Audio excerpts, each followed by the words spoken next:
Since the beginning of civilization, humans have looked up to the sky, in fear, in awe, and in search of meaning. From distant thunder to the rising sun, we saw patterns in nature and turned them into gods. Gods weren't just divine. They were reflections of our hopes, our fears, and our understanding of the world. But among the thousands of gods ever imagined, only a few stood out. Gods who shaped entire civilizations, redefined human values, and still echo in our stories today. In this video, we'll explore the most influential gods across history. Not based on religion, but on the impact they left on human consciousness. Ra, the sun god of Egypt. Ra was not just a god, he was the sun.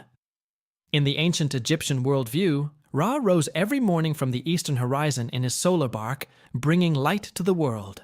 As the day passed, he sailed across the sky, watching over all of creation. But when night fell, Ra entered the underworld, the Duat, where he faced Apophis, the monstrous serpent of chaos. Each night, their battle determined the fate of the world. If Ra failed, the sun would not rise, and chaos would swallow everything. But he triumphed, again and again.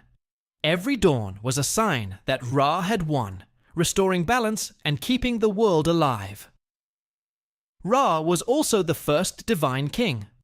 Pharaohs claimed they were descended from him, ruling Egypt with his authority. To govern was not just political, it was sacred. Temples were aligned with the sun, obelisks were raised in his name, and pyramids were built as stairways to his light. Over time, Ra's identity merged with other gods, most notably Amun, becoming Amun-Ra, the king of gods. His influence extended beyond religion, shaping Egyptian politics, architecture, and even timekeeping. Ra represents more than sunlight. He stands for victory over chaos, for resilience in darkness, and for the idea that every new beginning is earned. In every sunrise, the myth of Ra still shines. Zeus, king of the Olympian gods. Thunder roars. The sky splits open. In Greek mythology, that meant one thing. Zeus was speaking. Zeus was the king of the gods, the ruler of Mount Olympus, and the wielder of thunderbolts. But he wasn't always king. He rose to power after defeating the Titans, an older generation of gods led by his father, Cronus. Zeus freed his siblings, Hades, Poseidon, Hera, and together they created a new divine order.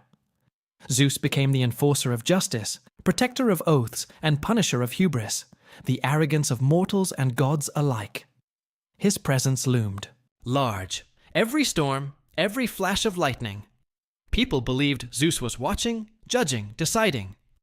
Temples were built across Greece in his honor, with Olympia being his most sacred site, home of the Olympic Games. Zeus was not a god of peace, but of balance. He represented power with purpose, authority with responsibility. He had flaws, arrogance, impulsiveness, pride. But even in his imperfections, Zeus reflected the truth about leadership, that ruling is never simple. In Zeus, we see both the storm and the sky that clears after it. Shiva, the destroyer and recreator. In Hinduism, creation is not a one-time event. It is a cycle. Birth, death, and rebirth. And at the heart of that cycle is Shiva. Shiva is known as the destroyer, but this title is often misunderstood. He does not destroy out of rage. He destroys to make room for rebirth. In his dance, the Tandava, Shiva performs the rhythm of the universe: creation, preservation, and dissolution. His appearance is paradoxical. He wears ashes, symbolizing death, but also the crescent moon, a sign of time and renewal.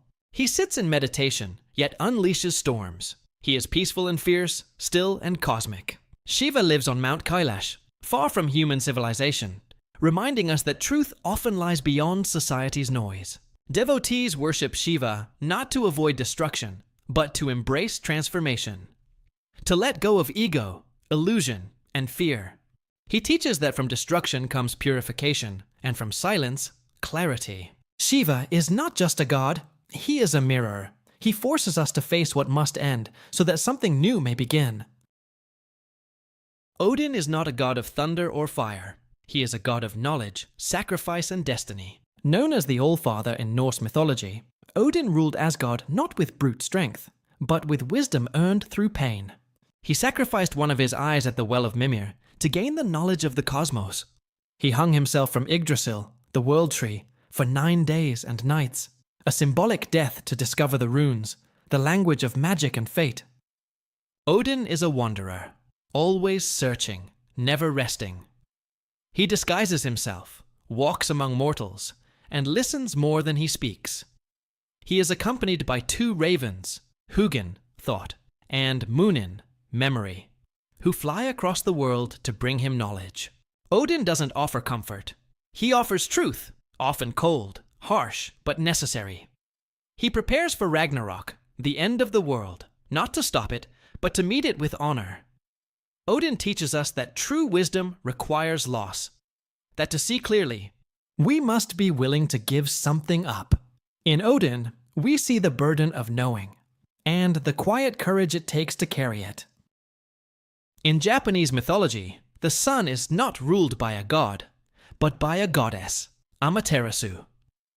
She is the most revered deity in Shinto, the indigenous religion of Japan, and is considered the ancestor of the Japanese imperial family. Her name means she, who illuminates the heavens, and that's exactly what she does. Amaterasu's most famous story is one of retreat and return.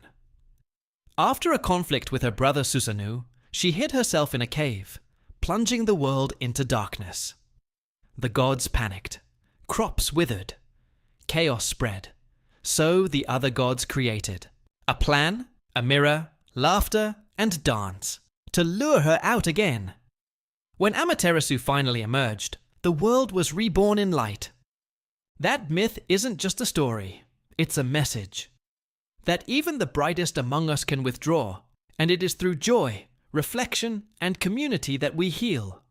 Amaterasu's influence is everywhere in Japan, from the national flag's red sun to the sacred mirror housed in the ice grand shrine.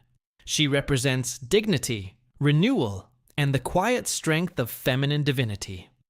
In Amaterasu, we see that light is not loud, it simply shines.